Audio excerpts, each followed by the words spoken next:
It is time for a studio vlog. Yay, shoot the fireworks. Good morning, guys. I am on my daily morning walk and now I feel like it's really stuck in my routine and I love it so much. I've also been waking up earlier, so luckily I'm stepping out before it gets really hot. Georgia gets so hot in the summer, so honestly after like 10 a.m., sometimes even 9:30, it's too hot to walk. I typically aim for about a mile or at least 20 minutes, but lately it kind of just fluctuates from 20 to 40 minutes, and I don't even realize. Today I'm going to listen to an audiobook. I'm reading one of Emily Henry's books, and I find their writing style to be so quick and witty. The descriptions are so crisp and detailed. I feel like Emily's really good with imagery, so it keeps my brain very engaged.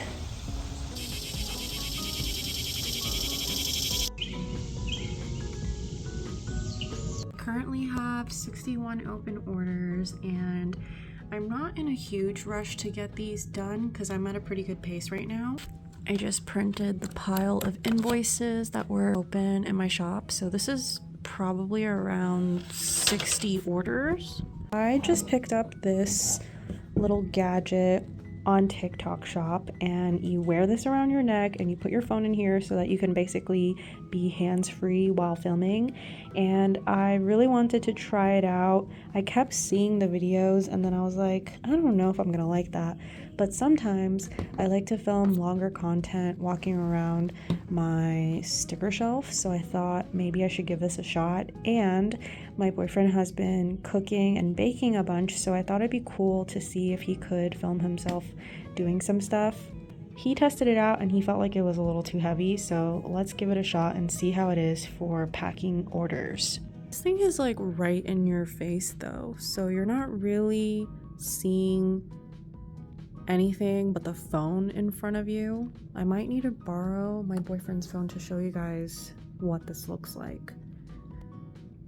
Let's just see how this goes. One annoying thing is I will have to adjust this every time I use it. And another annoying thing, all of my packing slips print in the reverse order. So instead of the oldest order first, it prints the newest order last, if that makes sense. So I have to start from the back and flip it this way. Yeah, so I have to like adjust it constantly. So this is good if you're not having to move the angle, but otherwise it's kind of weird. Also, I'm grabbing this, but the angle like doesn't follow me because the neck is stabilized. So I have to like pivot my body to have this in the frame, which is not helpful at all. I think in theory this was a nice idea, but realistically speaking, not so much. I've barely used this thing, and just from that one experience, I already know I'm not gonna be able to use this for much of anything. I'm kind of curious how people use this, because it had so many good reviews, so I'm like, what are you guys recording? Because this thing is not agile, you know? And it's also right in my face. If you guys see it, you'll understand. 1, 2, 3, 4, 5. I'm packing an order for Sarah, and they said, thank you for your beautiful art. It always brings a smile to my face. That's so nice. I would literally have to squat. That was a partial squat to show you guys the lower shelves. Also, I really need to finish organizing that shelf because it looks so weird and empty when I'm pulling stickers from here and you just see a freaking mallet. I am packing some July orders now, so we have hit the new freebie sticker, which is my bear gelato. My boyfriend was like, why don't you make gelato, when I asked him what should the July freebie sticker be, and he was like, gelato, because it sounds like July. And I was like, oh, that's so clever and so punny and so perfect. So I was really excited to make the gelato, and I've always wanted to go to Italy just so I can eat my way through pasta, bread, and gelato. So I looked up all these amazing pictures of Italian gelato, and that is what the Bear is based off of. They do a lot of triple scoops over there, and they also oftentimes have like a little waffle chip on the top. So I thought it would be fun to make my own version of it, even though I've never had it. So hopefully one day I will. I also recently did a special launch for my email subscription list. So if you're not an email subby and you want special deals and offers, feel free to check out my list. I only email like twice in a month, usually only when I'm doing launches. So don't worry guys, I don't spam you guys with a gazillion emails. And I did one for Cozy Confetti this past launch. So it actually sold out, and everyone who got a scoop would have been people from the email list. So I kind of want to do little special things like that for people who support my work. Joining someone's email subscription list is one of the best ways to support a small business or an artist, because it's really one of the few things that truly belongs to the business owner itself. Everything else, like social media, is like you using a platform to share your videos and products, but at the end of the day, it's not yours, but your email subscription list is. So if something happens tomorrow and Instagram is no longer available, or TikTok or YouTube, then I know that I have, I think, like 7,000 people that I can rely on to send out emails to who are interested in my work, who I can share content with without being on social media. So that is such a game changer and so meaningful to me that people are willing to sign up like that to see my art in their email inbox. It's definitely one of those things that I wish I started earlier in my art career. So if you guys are a business owner and you don't really use email subscription, please do. This is your sign. This is also Jennifer's first order, so thank you so much, Jennifer. I have this hypothesis at this point that if you record yourself doing things, you will get your work done. Obviously, I really like making content and recording different angles of my day and putting everything together like this. It's really satisfying knowing that I can get my work done, but also do something creative with video editing. I just ordered some more corrugated box bins for my shelves, and this is how they arrived. They were just wrapped in some saran wrap, and it was like dirty on the top. It was gapped, so some of these got like a little bit bent out of shape. This is how FedEx dropped it off. I think that's so weird.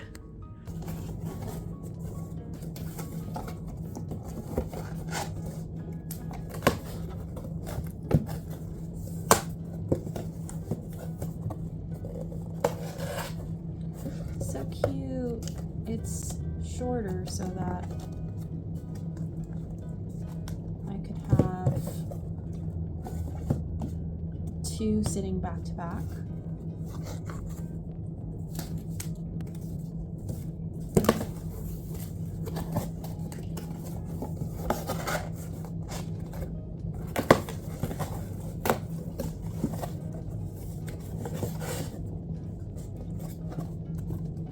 Like this on the shelf, so that things can be stored on both sides, if that makes sense.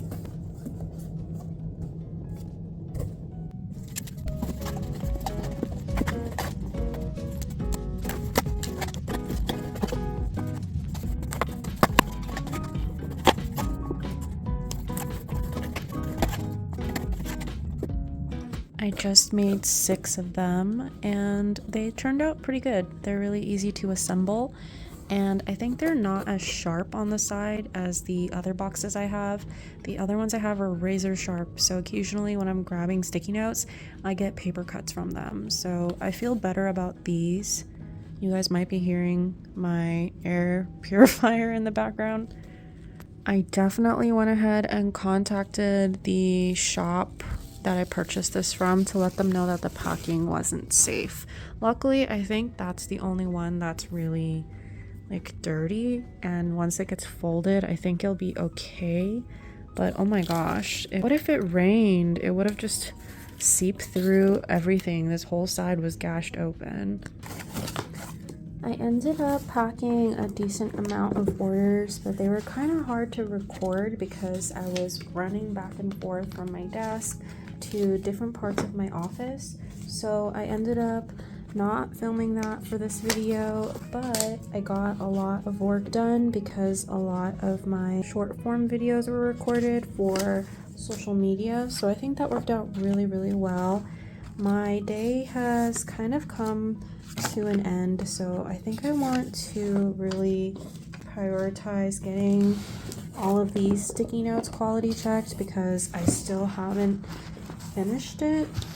These are actually a second batch of sticky notes that arrived because I had some that printed with minor errors on it. So this was a reprint and they turned out really, really well. So I was really glad. I feel like my sticky notes always go through really weird waves of good print quality and then blurry, like misaligned, fuzzy ones, because I had a set for my purple sticky note that says my last brain cell on them, and I had to order them 3 times because they just kept printing wrong. They're actually right there, and it was really frustrating because I was printing them over and over again and I kept running into the same issue, and it was just so bizarre. So I couldn't figure out what was wrong, and the company finally just said, hey, we don't want to reprint them for you, let's just do a refund. And I think they look pretty good on camera. I notice every time I share defects, they always look better on camera, but they are very blurry in comparison to my other ones. So I don't mind a certain level of blurriness because sometimes the print quality will be a little bit grainy. If it's a little bit grainy, I think this level is pretty good. I think that everything is legible and you can still enjoy the design. So these are just a tad too grainy for my quality standard. I know that to other people they might not mind, but I think the level of graininess on this one is a tad too much. And also the black ink did not print, so you guys might not be able to see that on here, but it printed in all grayscale, which I also think was part of the error. So these are up for sale in a 3-pack, or you can pick up one at a time for grade B. I have so many of the My Last Brain Cell ones, so if you guys are interested in that, feel free to pick them up at Gem & Cozy. So I actually had to order them for the 4th time recently, and that shipment is on the way. I think I ordered over $1,000 worth of sticky notes recently, so hopefully they turn out okay, fingers crossed.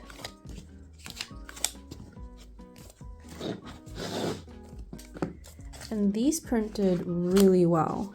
They're so crisp, they're shiny, and all the letters look really, really clean. So I'm really happy about that, especially because this was a bigger order.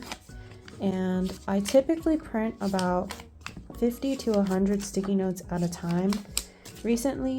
Earlier this year, the price of printing Post-it brand sticky notes went up. So I can no longer print 50 at a time because it costs more when you print less. So now I'm printing at least 100 to make up for that change in price. They actually increased their price 4 times this year, and I was so confused because every time I would place an order, I would look at the numbers and be like, I think this changed again. And I thought I was being kind of like delusional, and then I looked back at the invoices and I realized that they really did just increase it over time in the span of maybe 4 months or maybe 3 months, it went up by 15%, which is wild. So I think it is related to the tariffs, and I wish that they let me know and announced it to their partners, because I feel like if you work with a printing company and you're paying for like partner benefits to print with them, they should update you on price changes. I was really surprised by that. So it is what it is, because you don't have too many options when you're printing Post-it brand sticky notes, and I really like Post-it note quality, so I am gonna stick with this company, but I have to be a little bit more mindful about how I print my sticky notes. Before, I used to be able to sort of experiment and be like, let's just trial out this design and order 30 to 50 of them and see how it goes. But I can't do that anymore because the cost per sticky note would be too high to have a good profit margin. So no more experimenting with the sticky notes.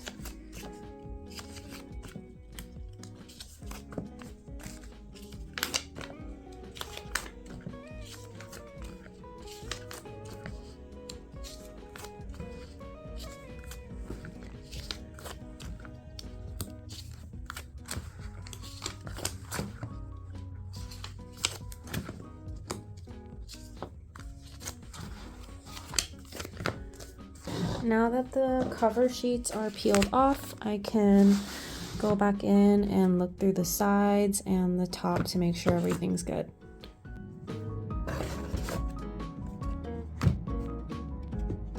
Thanks so much for keeping me company on a work day. I really hope that some of you guys can turn on one of my videos and just hang out with me while you do something too.